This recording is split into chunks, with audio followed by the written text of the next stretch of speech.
In 1912, a Polish-Lithuanian book dealer uncovered the volume in a crumbling villa near Rome, stacked among neglected chests from a defunct Jesuit college. He carried it into the orbit of European scholars already fascinated by ciphers and lost knowledge. Letters traced with the manuscript spoke of an earlier owner, the Holy Roman Emperor Rudolph II, who reportedly paid a huge sum for a mysterious book written in an unknown script believed by some to contain alchemical secrets. Back in New Haven, conservators and historians examined the object itself. Radiocarbon analysis of the vellum placed its creation in the early 15th century, between 1404 and 1438, centuries before its rediscovery. Microscopic study revealed pigments consistent with medieval European practice, not modern forgery. An X-ray scan of the binding showed reused materials and repairs, evidence of a working book that had passed through several hands rather than a single, carefully staged deception. Cryptographers, linguists, and mathematicians subjected the script to every available test. Letter frequencies, word lengths, and repeating patterns all matched the behavior of natural languages, yet no known alphabet fit the shapes on the page. Attempts to align the strange herbal drawings with real plants produced only guesses. Statistical models, code-breaking techniques from wartime intelligence, and early computer analyses all converged on the same result. Meaningful structure seemed present, but its underlying system remained hidden. In the cool rooms of Villa Mondragone, dust rose as crates creaked open, and the smell of old leather and ink mingled with incense from the adjoining corridors. Jesuit custodians moved quietly between stacks, selecting volumes with practiced restraint. Wilfrid Voynich bent over rough wooden boxes, lifting folios and vellum-bound tomes, his fingers tracing faded titles. Beneath a layer of worm-eaten bindings, his hand met an unusually thick volume, its calfskin cover discoloured yet unexpectedly firm. He drew it out and opened it on a nearby table, revealing pages crowded with fantastical plants, looping script, circular diagrams, and pools of dense green and blue pigment. The writing flowed in neat lines, formed by characters that matched no language he knew. As he turned the pages, a folded sheet slipped free from between the leaves. He smoothed it open and saw a Latin text, dated 1665 or 1666, bearing the signature of Prague physician and alchemist Johannes Marcus Marzi. The letter spoke of the strange book's earlier journey, claiming it had once resided in the collection of Emperor Rudolph II, and repeated an even older assertion that Roger Bacon might have been its author. Voynich weighed the manuscript differently after reading those lines, sensing a potential treasure of science and of commerce. Packed carefully among his other purchases, the volume left the villa, passed through customs and railway stations, and eventually reached his desks in London and New York, where it slowly acquired a new name, the Voynich manuscript. The pages lay in uneven gatherings, calfskin vellum smoothed and scraped until only a faint grain remained beneath the ink. Under magnification, pores and tiny knife marks traced the work of medieval parchmenters, each sheet folded into quires that still followed a careful numerical logic. The script, later called Voynichese by scholars, flowed in looping lines with a practiced regularity that suggested long familiarity, not hesitation. Each glyph sat confidently on the ruling, dark brown strokes, feathered slightly where the quill had paused. In 2009, thin sections of the parchment travelled to the Accelerator Mass Spectrometry Laboratory at the University of Arizona. Technicians scraped minute samples, combusted them, and fed the resulting carbon dioxide into the spectrometers. On computer screens, calibration curves and probability plots emerged, narrowing the age of the calfskin to the early 15th century, about 1404 to 1438. These measurements fixed the manuscript firmly within late medieval Europe, long before Wilfrid Voynich searched monastic libraries, and before theories had placed it in Roger Bacon's century. Further analyses examined the DNA of the vellum, pointing to European herds, while the iron gall and carbon-based inks matched known late medieval recipes. In the margins, later hands had added Arabic numerals for pages, faint choir marks, and a few hurried notes in Latin script from the 15th or 16th century. Different inks, altered letter forms, and shifting spelling habits revealed successive owners who had handled, organized, and annotated it. The object itself stood as a genuine medieval book, its unknown writing system the only element that refused to yield. Leaves opened onto the so-called herbal folios where single plants rose from the page, each anchored by a block of cramped script, stems twisted with improbable joints, leaves borrowed shapes from several known species at once, and roots flared into fantastical tangles. Botanists recognized fragments of real flora, a familiar leaf margin here, a bulb there, yet no specimen matched any plant in its entirety. The text lines sat beside them like labels or prescriptions, but their meaning remained sealed inside the unknown script. Further in, the drawings turned to circles and constellations. Wheels of colour enclosed zodiac emblems such as Pisces and Sagittarius, surrounded by ring upon ring of tiny stars, each tagged with the same indecipherable glyphs. Radiating bands suggested calendars, orbital paths, or astrological houses, but their logic resisted every proposed key. Scholars traced parallels with medieval star charts and horoscope diagrams, comparing layouts and iconography, yet the script refused to confirm whether it described the heavens, timed rituals, or mapped something entirely different. The imagery then sank into greenish basins where small nude female figures clustered waist-deep in liquid, joined by channeled pipes that snaked across the parchment. Some figures seemed to pass from pool to pool, others grasped spouts like valves, forming an intricate system that resembled baths, veins, or alchemical vessels. After these scenes, the drawings dwindled to small star-like markers beside dense paragraphs of text, followed by shorter entries headed with solitary stars, as if listing ingredients or themes. Interpretations multiplied: balneology, gynecology, pharmacology, esoteric cosmology, but none could be tested against a readable word.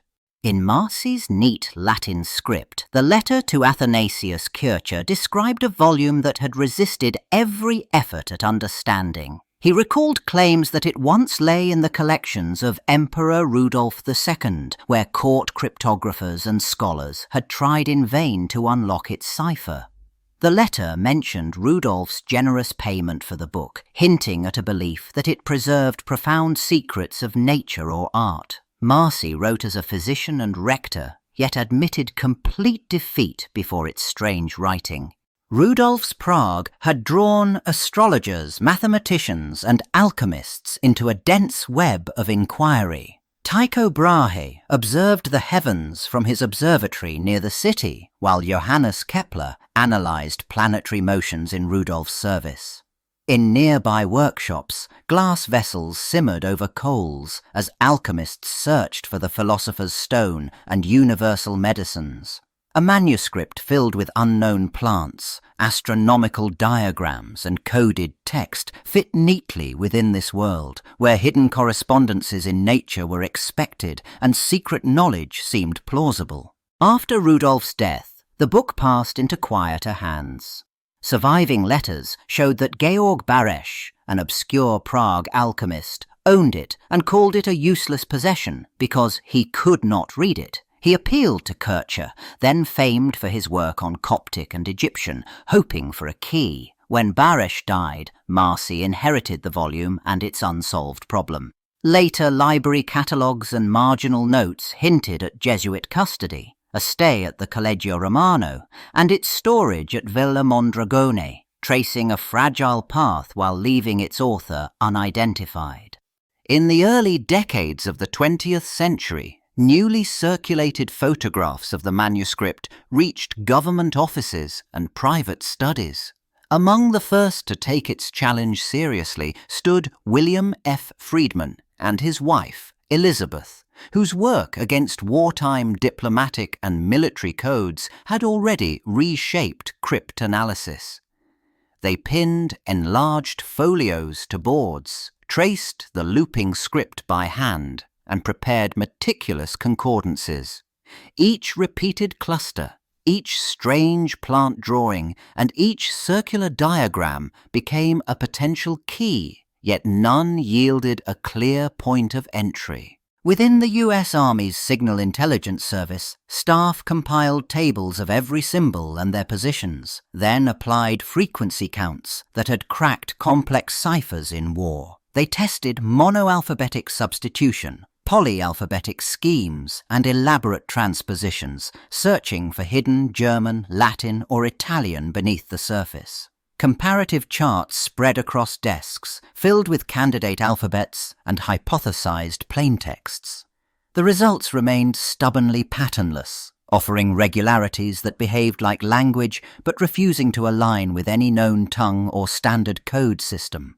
Over years of effort, Friedman grew more convinced that the script encoded an artificial, deliberately constructed language, rather than a simple cipher applied to an existing one. Declassified NSA files later revealed his carefully written conclusion: no solution had emerged. Earlier claims felt increasingly hollow in comparison. Athanasius Kircher's 17th century assurance that he had understood the book lacked surviving notes, and early 20th century theories of a straightforward European cipher collapsed under statistical scrutiny.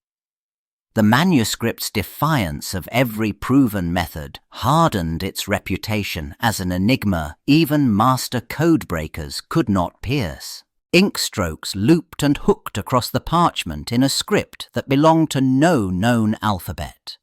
Each glyph repeated with the assurance of a practiced system, yet none matched Latin, Greek, or any familiar medieval hand.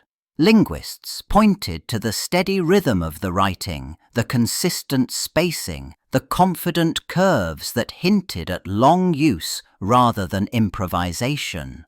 To them, the script suggested a community of practice, a tradition that left this one baffling trace and nothing else. Close inspection exposed subtle differences in the way the symbols had been shaped. Some folios carried taller, more angular forms. Others showed rounder, more compressed characters. Prescott Currier had measured these variations in the 1970s and separated the pages into what he called Currier A and Currier B, two distinct scribal styles linked to different parts of the book. Word forms, character frequencies, and even favoured letter clusters shifted between them, implying either multiple scribes or a text assembled across different phases. Mathematical analyses treated the script as data and found patterns resembling those of real languages. The frequency of the word-like units followed Zipf's law, with a small set of very common tokens and a long tail of rarer ones. Marcello Montemuro's computational work uncovered groupings of recurring words aligned with particular sections, suggestive of topics. Yet individual characters appeared in constrained positions inside words, and neither classical ciphers nor known shorthand systems reproduce this combination of regularity and complexity. Claims of breakthrough solutions had risen in waves, each greeted by headlines and then eroded by close examination. Gordon Rugg's proposal stood among the most provocative. Using a table of syllables and a movable stencil reminiscent of a cardin grill, he had shown how a patient forger in the 15th century might have spun out page after page of convincing but meaningless text. His reconstructed procedure produced streams of glyphs whose overall statistics echoed some features of the manuscript. Cryptanalysts and linguists then compared those artificial pages with the original.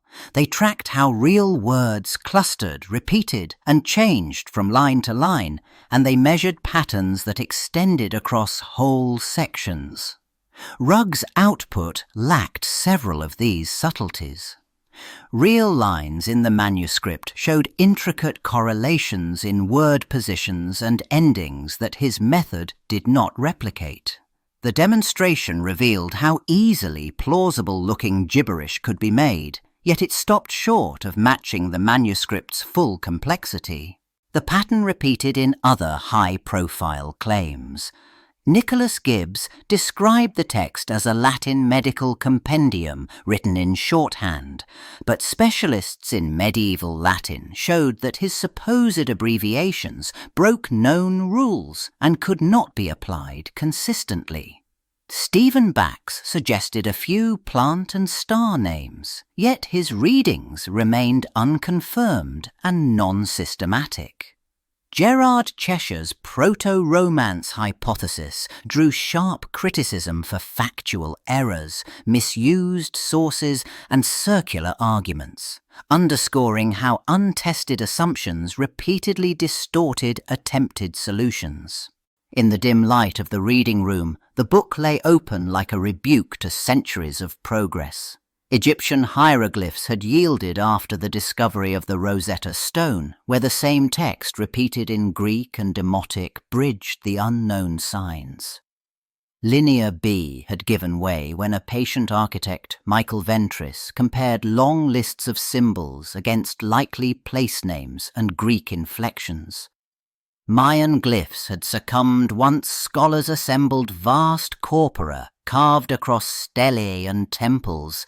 Here, none of those advantages appeared.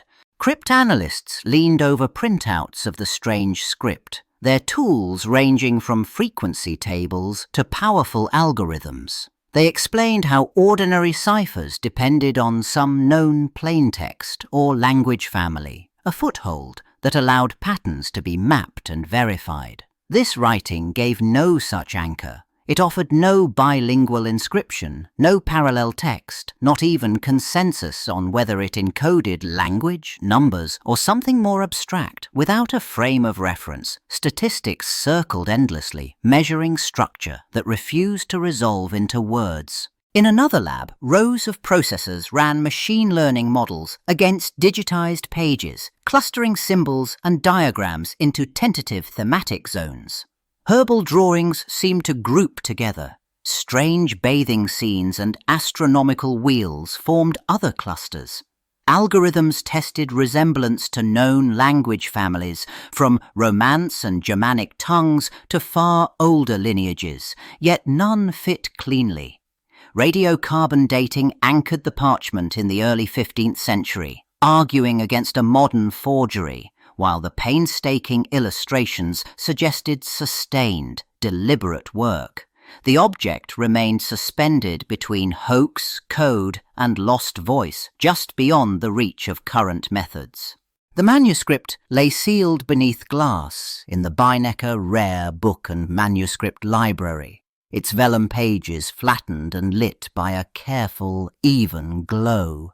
Ink lines that had resisted centuries of fading still curled into strange plants, spirals of stars, and pools where drawn figures bathed. Around this silent object, voices accumulated, the notes of book dealers, the letters of early 20th century curators, and the reports of scholars who had passed through the reading room, all leaving their own attempts to frame what it might be. Photographs of annotated pages, crossed out alphabets, and elaborate substitution tables showed how many strategies had already failed.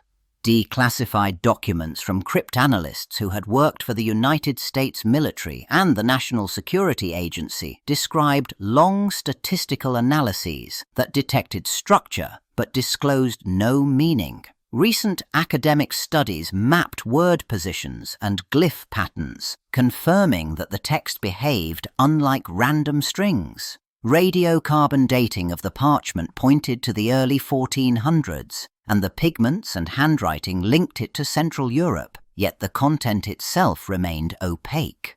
Historians spoke of it as a witness to a learned world that no longer had a voice. Linguists treated it as an outlier that strained the usual tools for understanding how languages were built. Cryptographers regarded it as a stubborn test of their methods, a cipher that defied both classical techniques and modern computing. Some researchers now viewed it as a cultural mirror, reflecting the limits of explanation in an era accustomed to decryption and big data, and suggesting that some texts might endure as permanent questions rather than solved problems.